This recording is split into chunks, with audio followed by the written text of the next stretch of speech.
खुलुमबाय बड'लेण्ड इंखं टेलिभिजन स्टुडिय'आव आं ललिता गयारी दिनै मोनाबिलिनि गाहाय रादाबफोराव दं।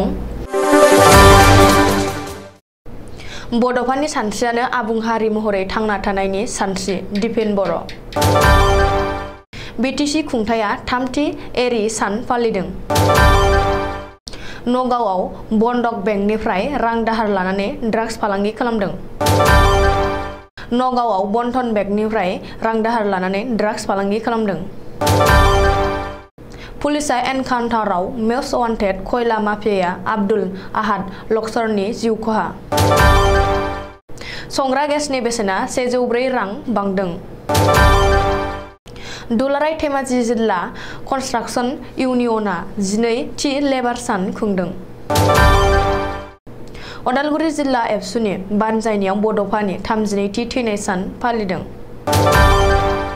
सिमेन्ट सापरि दख'रा बैसागु फोरबोआ आफादनि 11थि बिदाय फोरबोआ गाजा गोमजायै जोबलांबाय। दानिया फैदो आबुं रादाबाव।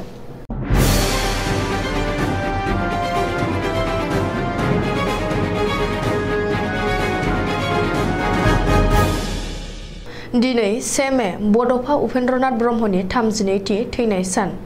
1990 मायथाइनि दिनैनि सानावनो बड'फा उपेन्द्रनाथ ब्रह्मआ मुम्बाइनि टाटा मेम'रियेल हस्पिटालाव जोबथा हां नागारदोंमोन। मिरु एबसु आरो क'क्राझार जिल्ला एबसुआ जथायै बानजायनायाव दतमा थुलुंगाफुरियाव बड'फानि मांखरसालियाव दिनै बड'फानि 32थि थैनाय सानखौ सानसेनि हाबाफारिजों फालिदों। हाबाफारि बायदियै फुंबिलिनि गोथार आरजखौ जागायनानै एबसुनि गोथार फिरफिलाखौ ससे बिरहोयो मिरु एबसुनि आफादगिरि दिपेन बर'आ। बड'फानि मुंखरसालियाव बिबार बावजेनो मिरु एबसुनि बारग' गाहाय नेहाथारि परमेश्वर ब्रह्मआ आरो बड'फानि खाम्फायाव बिबार बावजेनो जनता फरायसालिमानि गोरायुं डक्टर सुबुं बसुमतारिया। लोगोसेनो 32थि रुंसारि सान फालिनायजों लोब्बा लाखिनानै बिफां गायनाय हाबाफारिखौ बिफां गायजेननानै बेखेवो एबसुनि बारग' गाहाय नेहाथारि आरो गसाइगाव बियाबनि एमएलए जिरन बसुमतारिया।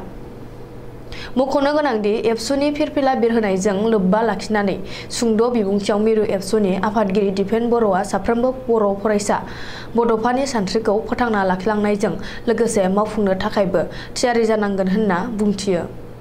बबेखानि बड'फानि सानस्रियानो आबुं हारि महरै थांना थानायनि सानस्रि होननानैबो दिपेन बर'आ गावनि बिबुंथियाव बुंथिदों। बड'फानि 32थि थांनाय सान फालिनायाव हाबाफारियाव आसामनि मन्त्रि उरखावगोरा ब्रह्म रायजो सभानि एमपि रोनगोरा नार्जारि बिटिसिनि माखासे एमसिएलए एमएलएफोरा गुबुन गुबुन आफादनि दैदेनगिरिफोर ओनसोलनि मेलेमजिबि रायजो राजाफोर आरो ओनसोलनि फरायसुला फरायसुलिफोरा बाहागो लायो। मख'नो गोनांदि बड'फानि 32थि थैनाय सान फालिनायजों लोब्बा लाखिनानै मिरु एबसु आरो क'क्राझार जिल्ला एबसुआ क'क्राझार गोजौसिन थांखि गोबां फरायसालिनि गेवलां गेलेग्रा फोथारनिफ्राय जागायनानै क'क्राझार टाउनाव थानाय बड'फा चित्रलेट पार्कसिम गोजोन आरो खौसेथिनि थाखाय हानजा सुरो। बे हानजा सुरनायखौ फिरफिला जांख्रिखांना जागायनाय होयो क'क्राझार सोरखारि फरायसालिमानि आजिरा मोननाय गोरायुं डक्टर सुरत नार्जारिया। बे हानजा सुरनायाव एबसुनि दैदेनगिरिफोरजों लोगोसे माखासे फरायसुला फरायसुलिफोरजों लोगोसे रायजो राजाफोरा बाहागो लादों। बिटिसि खुंथाया दिनै थामथि एरि सान फालिदों। बिटिसिनि रिसिकालसार बिफाननि बानजायनायाव दिनै क'क्राझार आदाबारियाव थानाय बड'लेण्ड सिल्क पार्कआव सानसेनि हाबाफारि लाना थामथि एरि सान फालिदों। आसामनि मन्त्रि उरखावग्रा ब्रह्मआ आलारि बाथि फोजोंनानै थामथि एरि सान फालिनायखौ बेखेवनानै होयो। बे हाबाफारियावनो मन्त्रि उरखावग्रा ब्रह्मजों लोगोसे गसाइगावनि एमएलए जिरन बसुमतारि बिटिसिनि मावफुं सोद्रोमाफोर फारियै दावबायसा बर' धनन्जय बसुमतारि बर' थुनलाइ आफादनि आफादगिरि थरेन बर' आरो गुबुन गुबुन बिबानगिरि आरो बिटिसि सोरखारनि मावख'गिरिफोरा बाहागो लायो। माइक्र' फाइनेन्सनिफ्राय रां दाहार लानाय आइजोफोरखौ रेहाय होनो खोथा होनानै बिजेपिआ मोननै बिसायख'थि बारहोहरदों। खोथा होनाय बायदियै रायजो सोरखारा माइक्र' फाइनेन्सनिफ्राय रां दाहार लानाय आइजोफोरनि दाहार रेहाय होनायनि थाखाय चेकबो गथायनानै रोजा रोजा आइजोफोरनि गाहामनि थाखाय हाबा मावदों। नाथाय जोबोर गोरलैयैनो रां आरजिनायनि थांखियै सासे आइजोआ माइक्र' फाइनेन्सनिफ्राय रां दाहार लाना ड्राग्स फालांगि खालामनाय जाथाया सोराङाव फैदों आरो बयखौबो सोमोनांहोदों। बे जाथाया जादों नगाव जिल्लायाव। नगाव जिल्लानि शिलंनियाव हाजेरा खातुन मुंनि सासे आइजोआ ड्राग्स फालांगिरिखौ रायजोफोरा हमनायनि उनाव बे जाथाया सोराङाव फैदों। हाजेरा खातुना पुलिसनि सिगाङाव सिमान लानाय बायदिब्ला बिस्तिबार खालि बियो बन्धन बेंकनिफ्राय 25,000 रां दाहार लादोंमोन। बेनिनो 5,000 रांनि हेर'इन बायनानै दिनै गुबुन सानै आइजोजों लोगोसे शिलंनियाव फाननो फैदोंमोन। नाथाय बे समावनो जायगानि रायजोफ्रा बिखौ हमो। बबेखानि रायजोफ्रा आइजोनिफ्राय हेर'इनजों लोगोसे नोगोद 2,000 रांबो जब्द खालामनानै पुलिसनो गथायो होनना खौराङाव मोन्दों।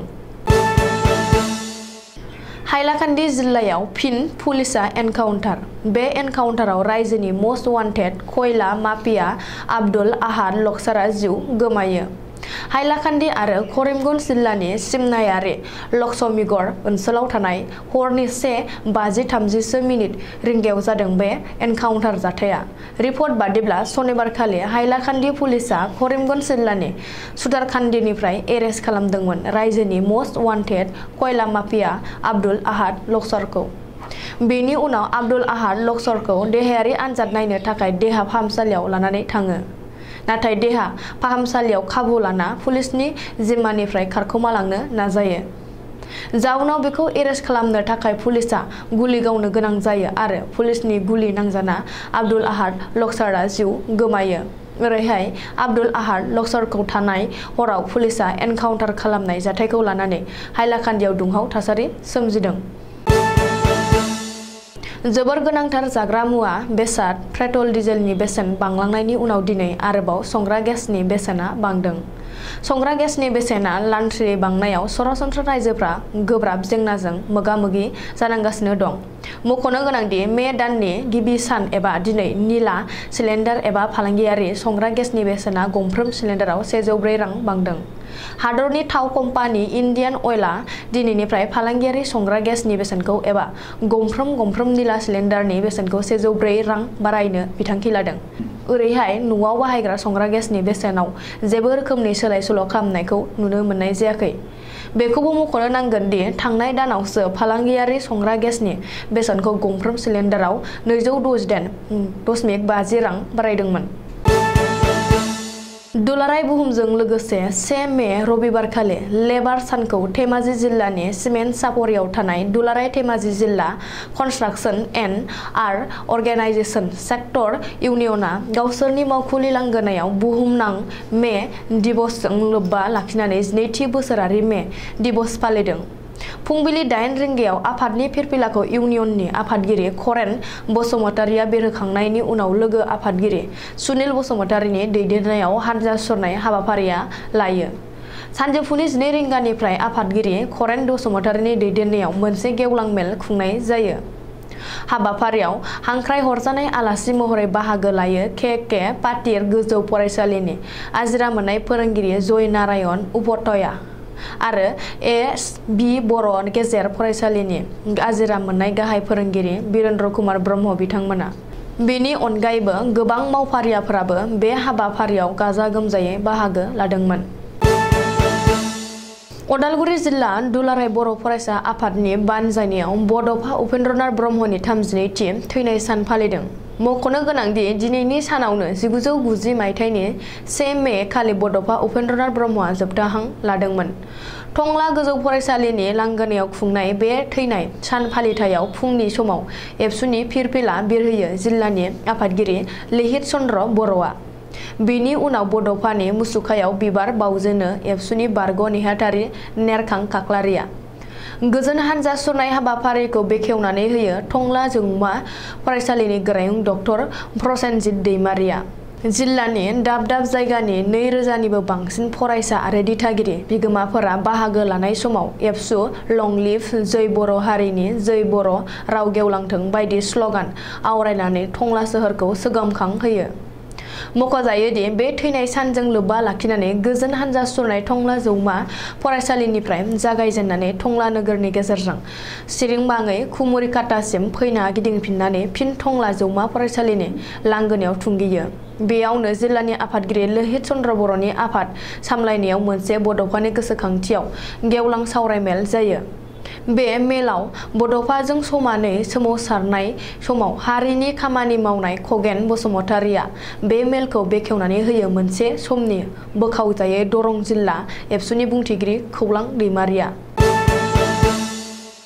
धेमाजि जिल्लानि सिलाफोथाराव दखरा बैसागु फोरबो आफादनि बानजायनायाव 28, 29 आरो 30 एप्रिलाव खुंनाय खुगा 11थि रंजालि बैसागु बिदाय फोरबोआ सानथामनि गाब गोनां हाबाफारिजों सनिबारखालि जोबनानै थाङो। जोबथा सानजों लोब्बा लाखिनानै खुंनाय हाबाफारिनि गेवलां मेलाव बुंथिगिरि महरै बाहागो लायो मिसिं अट'नमास काउन्सिलनि मावफुं सोद्रोमा मलेन्द्र नार्जारि। हांख्रायजानाय आलासि महरै बाहागो लाफैयो BKWSनि CM मोहिनीश्वर बसुमतारि, खौसेथि बर' सुबुं आफादनि आफादगिरि मनरन्जन बसुमतारि, धेमाजि जिल्ला परिषदनि सोद्रोमा सुफारानी बसुमतारि, जोहोलाव नीलेश्वर ब्रह्म बान्था मोनगिरि बिरेन्द्र कुमार ब्रह्म, जनाय ITDP बर्डनि मासिगिरि फैलाव मोसाहारि बिथांमोनहा बाहागो लाफैयो। खुगा 11थि रंजालि बैसागु बिदाय फोरबोआव हारिमु बिलिफांखौ बेखेवनानै होयो मुंदांखा फावखुंगुर बिथोनगिरि प्रबिन बर'आ।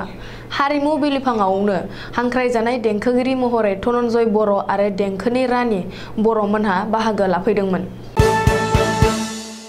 बड'फा उपेन्द्रनाथ ब्रह्मनि 32थि रुंसारि सानखौ धेमाजि जिल्लानि सानजारि नोगोर सिमेन्ट सापरियाव थानाय बर' कछारी अनसाय गाहाय हायुङारि खुंथायनि गाहाय मावखुलियावबो फालियो। बड'फानि रुंसारि सान फालिनायाव बड'फानि सावगारियाव बिबार बावजेनो बर' कछारी अनसाय गाव हायुङारि खुंथायनि गाहाय खुंगिरि मिहिनीश्वर बसुमतारिया।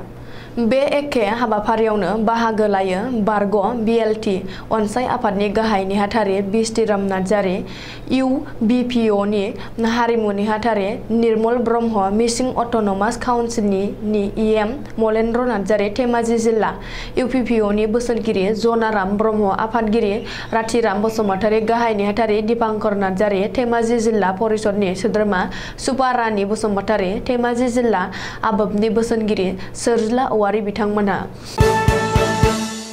दिनै मोनाबिलिनि रादाबा एसेनोसै। गोजोन्थों।